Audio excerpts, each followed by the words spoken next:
Hey guys, welcome. I'm Michael, and I'm here with Tone Boy. Really. So let's just get into it. No. Okay, what is your top number one pick for a horror film? Like, what's your favorite horror movie? I've always liked the Saw movies. Saw movies. I've loved Saw movies. I think so. Go Saw, Purge, Yeah. especially Purge Election Year, Purge Election which Year. I get shit from him over but I loved it. Yeah, we saw it in theaters like what, twice or once? I can't I remember. think it was once. Once. I think Oh, he okay. went twice. I had to go once, but I like a lot of horror films. Do I talk about it a lot? Not really. No. For me, it's Stanley Kubrick's The Shining. So Love that movie. I was obsessed with it as a kid, and I watched it recently, and there isn't a single moment that I go, oh, that didn't age poorly. it's just so good. The score, the cinematography, Jack Nicholson is, my God, he's hilarious. There's just something about him. He's got a charm. Yeah. And, like the part where the elevator's opening and you got like the blood coming out, that just, it gives me goosebumps. And it's just blood. It's not like anything else, but there's something about it that's just so, like, uncanny. Mm-hmm. And especially the woman in the bathtub, which I won't go into detail about. But I tried watching the remake, which was on Tubi. It told me it was like 4 hours long. And then another pick would definitely be Evil Dead 1981. It's so out there. It's like raw. And I don't know if you've seen 1981's Evil Dead. Have you seen the new one? You never seen I this don't one? think I've seen them. I was either 3 or 4 years old, and I plugged in the mysterious 2003 Texas Chainsaw Massacre remake. There's a little photo or a still of Leatherface where he's got the chainsaw up. I would always reenact that photo. And I'm like, hey mom, check this out. Vroom vroom. We have quite a history since elementary school. I've known you since, Fifth grade. 5th grade. And we've known each other for, I don't know, Yeah. 13 years now? 13 years. Okay, so how many films, I can't even think of how many films we made. Started off with something that was pretty major. Okay, so we're going to start this bad boy off with a film that Tony and I made 10 years ago called Bonnie Lake Genesis. And why I'm mentioning this is because it's definitely probably one of my top picks here, and I think it would be fun. Unfortunately, there's a director's cut somewhere out there that I would hope that one of these days I can recover somehow, possibly, so you guys can at least see it. It was so bad. Oh my god. Oh man. I think it was Genesis where I made you fall on the floor laughing for about 10-15 minutes. No, so what happened? Okay, so this is funny. So the whole plot basically is about a couple of teens renting out a house that's supposedly haunted. That's really what the plot was. It's so simple and generic, but we had so much fun with it because the characters, they felt like actual people. Oh no. Funny. Yeah. It was funny, but that one was probably more like a comedy than anything else. Yeah, there's a scene where Tony, this guy's sitting on the computer chair, and he's kind of going in circles, and he's on the phone with Jacob. Jacob, yeah. Who plays Jacob. Oh, God. And the camera's going in circles, and it's kind of like that one scene. It's a couple scenes off the movie Insidious. James Wan, splendid director, one of my all-time favorites. I don't know about you guys. I love that film. There's so many like tricks that he does with the camera angles where there's something there that the audience doesn't know. So good. So you got to go back and go, oh, I noticed that, And the doll is standing behind, kind of like on the side of the wall. Like you kind of see like half the doll kind of peeking around the doorway. So when the camera stops, you can actually see it. And then it vanishes. And he's sitting there like, what is going on here? Out of nowhere, the doll comes out on the frame, jump scaring the audience. Really, it just scares him. He jumps off the computer chair going back and lands on his shoulder. I think it was your left shoulder that... That was mine. I landed fully on my back. Or like on my upper back near my shoulder blades. This poor guy got injured. So... Yeah, it hurt a little bit. Yeah. So I had to do your stunts, which was absolutely... It was hilarious. So it was after that. After I fell, because I did football. Oh after yeah, that yeah. You had was injuries. when I had my shoulder injury. I still have it for Yeah. like 6 years now, 7. Oh Jesus. So, but I've gotten so used to it now. I'm just like, I don't care. But yeah, after that, it was 2-3 months you had to do my stunts, and it was kind of shitty. Yeah, It was yeah, kind yeah. of shitty. I know, but I mean, for what we had, I mean, Yeah. And then hot sauce, using hot sauce for our kills. Frank's Red Hot. Sorry guys, what a waste of sauce. I think it was Genesis because it was after, like when I fell out of the chair. I did. Well, Getting drunk. that was the line that you were on the floor laughing your ass off. That was, and the smile on your face did it too. And that was a blooper. And it's always funny how the shots, like the lines, so we used a lot of bloopers that were kind of like felt natural. And it just went. It went with it. The blooper went with it. there's these little candy things. I don't remember what the hell they're called, so no one's probably going to know what I'm talking about. But they're little pouches like that you can squeeze. They're like little gel candies. So it's like. Okay. So what I would do is I would find a way to squirt fake blood, so then I can actually, in case I want effects of like blood going this way or that way without using digital stuff. So there's a scene where my foot's being amputated, and you can actually see the blood, spurting onto like the ground and my feet and stuff. So I was using that little pouch in every scene when I needed blood to like squirt this way or that way. And it was amazing. It worked so well. And then my roommate would come in, because I was shooting by the staircase where there was a little bit of the flooring was a bit similar to where we were shooting at previously, because we used a whole bunch of locations to film. My roommate comes up and he goes, "Dude, what are you doing?" And I'm like, "Don't worry, I'm gonna clean it up." And there's fucking blood everywhere. and oh my god, not to mention in the first one, we shot a lot of the scenes.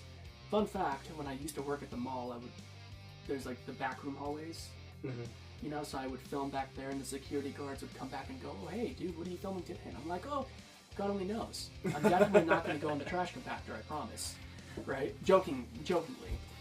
And other scenes were filmed in the bathroom of where my wife lives out here. And so in the bathtub, in the walls, right, I would put, fill blood all over my hands, and I would print it all over the walls and stuff to make it look like everything was just smeared and shit, And I'm fucking dead. The problem is it took 9 to 10 hours to film that stuff, and then an hour to clean. So I'm spending literally the whole day. Yeah. Yeah, making these films are not easy. No, they're not. Especially when it requires a lot of practicals and all that good stuff. Practicals and stuff, and you're doing 90% of it. Yeah. Pretty much, literally. Well, if no one's there to help, yeah. It's like that one episode of SpongeBob where Patrick and SpongeBob have to take care of that little baby clam. Yep. Patrick doesn't do shit, so he got SpongeBob with 4,000 different arms with the vacuum cleaner, the duster, and he's having a mental breakdown. It's almost like that. That's what it feels like. It's like you do the story, you do the lines, you ask people to go into it, and then when I come down and I do my portions and stuff, you have the script for me, and I'm like, okay, because my brain is stupid and slow, and I shorten the shit. I also reword them too. Yeah. Sometimes. Yeah. No. Yeah. No. I'd be no. This is not good. This doesn't go. Let's do this. Let's do this the other way. My line doesn't go with what your line was, so let me change this. Let me do this way. Yeah. He just loves to improvise his own. I like to improvise a lot and try to figure out. I have so much when I'm looking down at the script. I have words going through my head. I'm like, okay, this is how you do it. This is the way you talk. Yeah. Instead of going with the script and forcing yourself to make something that feels unnatural. Exactly. That's 100%. I feel like that's a smart thing to do. I mean, I always ask him, you want angry? Okay, I'm gonna give you angry. You want what the fuck, bro? Then I'm gonna give you what the fuck, bro. Exactly. I'm gonna give you something, but I want to try and do it again. Yeah. Yeah, no. So we have a new film coming out actually in a few days. It kind of filming this video before release, but we don't know if it's going to come out after release or not. Whatever, we'll get to that. But we'll figure it out. It's called The Cycle. currently promoting it. He's in it. We both did all the stuff, and well, I mean, you know, it's a family drama. Family drama. It's great. Yeah, no, it was fun. It was definitely a lot of work. It was fun. I liked it. And hoping that people like it. Definitely good acting in this one too. You think so? I think so. My friend Xavier. He's been in a lot of films. You guys probably don't know who I'm talking about. Anyways, he's a 100% supporter, as I was saying the other night. Loves to act, loves to support everything I do. Respect that, but he's honest. He doesn't like the films I make, and I love the honesty. I always do. But he did watch this one the cycle, the one that we're currently promoting, and he loved it, and that's shocking coming from him. But it was nice a refreshing take on him going, I love this and that. He went in detail about everything. It was nice. And my blood pressure was skyrocketing to 200. We both watched it together. Like, okay, dude, I don't know about this. Literally, my sister's waiting for it. After I showed her all of them, she's waiting for it. So what's his name? I mean, my sister, she's a family therapist. So oh god. So seeing like well, hey, we're 4 brothers, you, me. What's his name? Xavier. Wait, who? Who are we talking about? How many brothers are there? Oh, you, me, you, Xavier, and I. So we're 3. Okay, so 3 brothers. Okay. Yeah, like the cheese trio or whatever you call it. The dumbass trio. Yeah, the 3 Stooges. So like I told her about that, and she was like, "So are you saying I gotta go into therapist mode?" I'm like, "I mean, you can, and then once it's over, then you can just be like a critic." I mean, she was like not really like criticizing it or the Warren experiments. She was mostly like, what? Like confusion. Yeah, she was so confused. What did Miss Garcia do to make her fucking get like her hand fucking shredded and whatever? And I'm like, honestly, I don't remember. Right. No, I don't even remember either. Yeah, so it's like that, but she's definitely excited for it. And then there's one scene that my brother-in-law is gonna really critique over the cycle, over the motorcycle, because he has about 6. Oh, motorcycle experts will probably tear that scene apart, because there's a scene in the trailer that's heavily promoted where the motorcycle starts sparking, spazzing out, and you got sparks and fire coming out. Person flies off the motorcycle. So people, and the answer is it's a wire that comes disconnected, which I think the realism behind it is that wouldn't happen. Yeah, it was great. Sparks great. Flying off the bike was fucking hilarious. Because I was thinking, because there's like there's older stuff in the cycle too. Yeah. There were some clips that we used from earlier films that we have made that were pretty short, didn't get enough recognition. I mean, really, they really weren't seen by a bunch of people as much as they were public.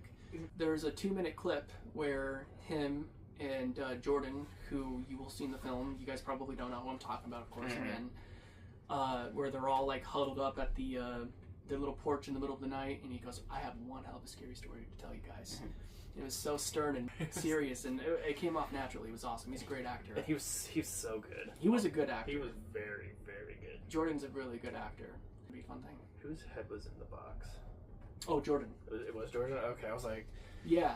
I couldn't remember who, because I remember I died because I had like the baby face going on. He originally, when the box was on his head, I was gonna lift it up so you can see his whole face is all completely like just ruined. And I mean, I'm spoiling the film. I can't do this. But I mean, it's clear that someone's dead. We can't mention who, even though you guys don't know who I'm talking about. Jordan could be anybody. Yeah. Right? People die at this point, but it was interesting looking. I mean, like the half of the head just missing and stuff. It was really good. Even my sister was. Oh, so she saw the box. Oh, and I was like, yeah, someone's decapitated heads in there, and she's like, oh, that's well, okay. And I'm like, yeah. What's in the box? What's in the box? No. God damn it! What's in the box? That's what my niece is actually saying. Who's in the box? What's in the box? Is it gonna jump scare me? Is it gonna do that? In the cycle, I believe that's the only one that there has been, at least for me anyway, that has been an argument. Yeah, we actually really went deep in character interactions and not just kind of shoehorn scenes in there from other horror films. Like, oh hey, yeah. Like, no, we actually had a script where, you know, people were talking and it felt like actual family members, like how they would talk to each other. But it was awesome though. It was fun. There was a lot of arguments in this one, which was really great. I gotta mention this. I just watched Dario Argento's Mother of Tears. And hold on, there's one else. Can't forget. Out of your collection. Yeah. No, I can't remember where. Oh, yeah. I also got Inferno, Opera, and I just wanted to mention this movie absolutely traumatized me. I wasn't expecting how absolute. No, okay, so this was before I watched Terrifier 2 and 3 of Dario Argento. Sure. One of the best horror directors ever. As he concludes his classic Three Mothers, Argento fans and newcomers alike. The kills in this one, really, I mean, you can only go so far with a gory kill, and this one was one of those films that had me holding my stomach. Do I have one over here? No. Made these in pottery. Got this devilish mask. Can't really put it on. Can't really see out of it. Kind of reminds me a little bit of Hellfest. I don't know if you guys have. Oh, yeah. You've seen Hellfest? Yeah. Yeah, actually, the eyes and the way it's designed, it definitely does Hellfest vibes. And this was a year before Hellfest even came out. I'm like, why does this mask look so familiar? And that one's Joker. Well, as far as... Okay, so can't really release much just yet, but we do have, of course, another upcoming project from both of us. It was also an idea from his niece. And she came up with everything. Almost everything. So him, his niece, and pretty much everyone else, you know, leading this, and I'm hoping that this is going to be a good one. I'm confident it'll be good. You and my sister. From what we got so far, it's actually sounded like it's going to be promising. I'm excited. Yeah. I'm hyped. She just like how it came about was like, I want to be an actor, whatnot, whatever, and stuff like that. She has like 9 other dreams she has, but yeah. I was like, oh, you mean like what me and Caleb do? And she's like, what? And then like 10 minutes later, she's like, I have an idea. And I immediately texted him. I was like, we're doing it. Absolutely. We got a few different faces that will be tagging along. We're turning one too. Anyway, so if you guys have sat through this video, I love you guys. Thank you guys so much for supporting everything. The journey has been hot and cold, but I'm going to continue to do what I love, and we're having a good time. Yeah. So, anyways, guys, see you guys later. Peace out.